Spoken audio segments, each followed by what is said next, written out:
The bitter Montana wind howled through the darkened streets of Redemption Springs, carrying with it the icy sting of early winter. Thomas Miller stumbled along the muddy road, his gait unsteady from the whiskey warming his veins. The bottle in his hand was nearly empty, just like the shell of a man he'd become. As he passed the small wooden church, a sound cut through the howling wind, the unmistakable cry of an infant. Thomas stopped, blinking through his drunken haze. The crying continued, pulling him toward the church steps where a small bundle lay wrapped in a tattered blanket. When he pulled back the cloth, a pair of bright blue eyes stared up at him, innocent and desperate. Before we continue, let us know where you're watching from and what time it is for you. Your comment helps our community grow stronger. Thanks, and let's get back to the story. Thomas recoiled, nearly dropping the bottle clutched in his weathered hand. The baby girl continued to wail, her tiny face red with effort.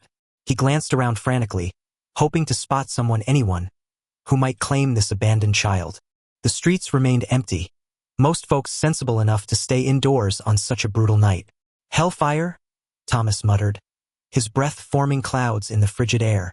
What kind of monster leaves a baby to freeze?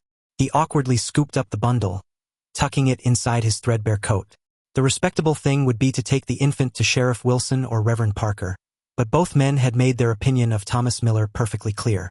The town drunk, the disappointment, the man who'd once been respected before the bottle became his only friend. The baby's cries softened against his chest, tiny fingers reaching out to grasp his unkempt beard. Something stirred in Thomas, a feeling he'd drowned in whiskey years ago. "Don't get attached to me, little one," he whispered. "I'm the last person who should be holding you."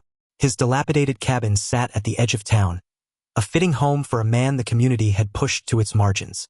Thomas nudged the door open with his boot, wincing at the blast of cold air inside. The place was barely warmer than outside, with empty bottles scattered across the floor and a thin layer of dust covering every surface. He placed the baby gently on his unmade bed, scratching his head as he considered his predicament. The infant squirmed, face scrunching up for another cry. "Hungry, I reckon," Thomas muttered. "Join the club." His cupboards offered nothing suitable for a baby. The last of his milk had soured days ago, and the only clean water came from the well outside. He dipped a rag in water and held it to the baby's lips, watching as she sucked desperately at the moisture. "That won't do for long," he said, his voice gruff with disuse. "Need to get you to someone who knows about babies." Martha Wilson, the sheriff's widowed sister and town midwife, lived just down the road. Thomas hesitated, knowing the reception he'd receive.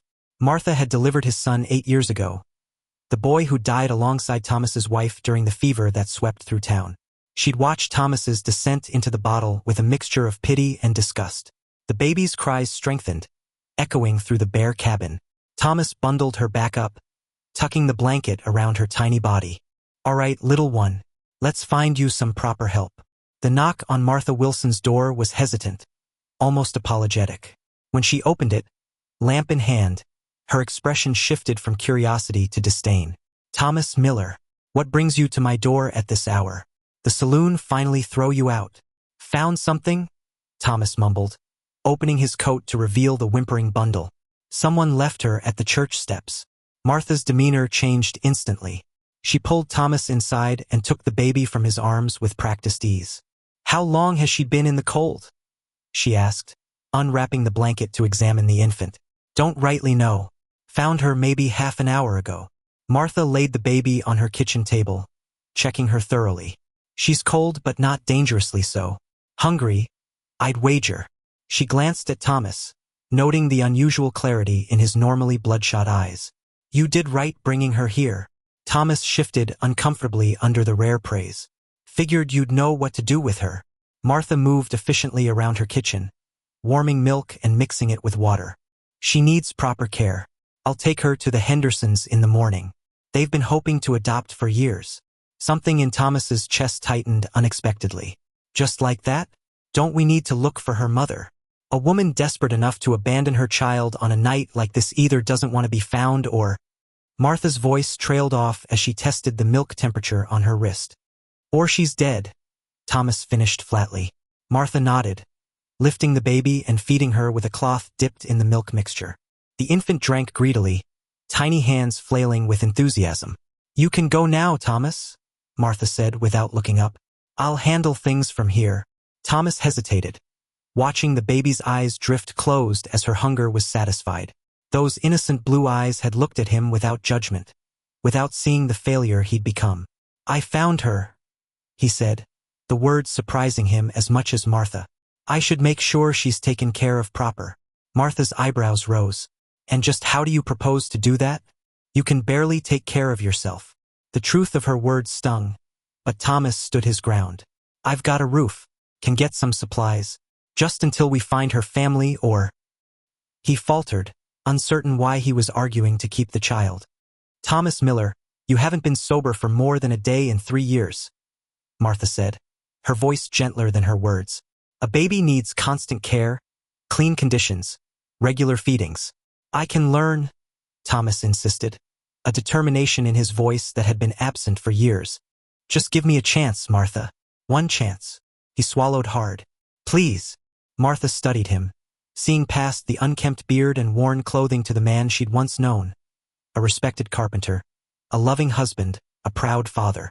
Before grief had hollowed him out. One day, she finally said, I'll help you get supplies tonight, show you how to care for her until morning. If you're still sober tomorrow, we'll talk again. Hope flickered in Thomas like a fragile flame. I'll do right by her, Martha. I promise. We'll see, Martha replied, her skepticism clear. What will you call her? She needs a name, even temporarily.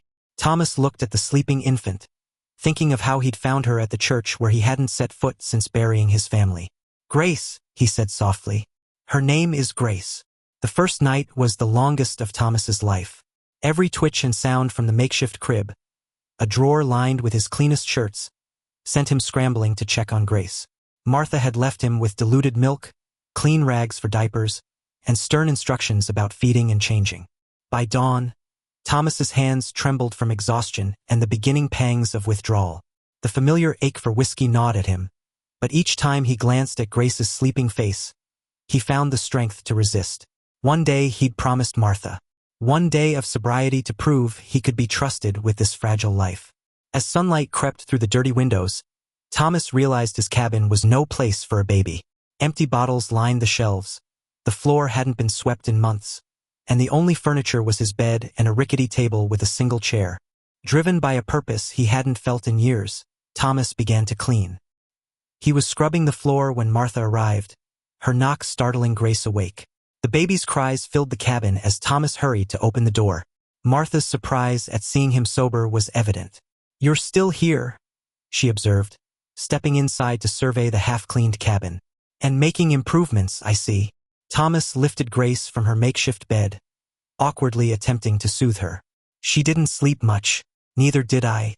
Martha took Grace from his arms, expertly checking her diaper and temperature.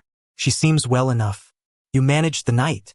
Then, it wasn't easy, Thomas admitted, his voice rough with fatigue. But I did it. Martha nodded, a hint of approval in her eyes. The Hendersons are eager to meet her. Maggie Henderson has wanted a child for years.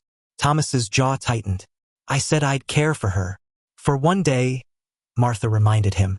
You can't raise a child in these conditions, Thomas. The Hendersons have a proper home, money for her needs, respectability. I was respectable once, Thomas said quietly, watching as Martha prepared milk for Grace's morning feeding. Once, Martha agreed, her voice softening. Before the fever took Sarah and little James.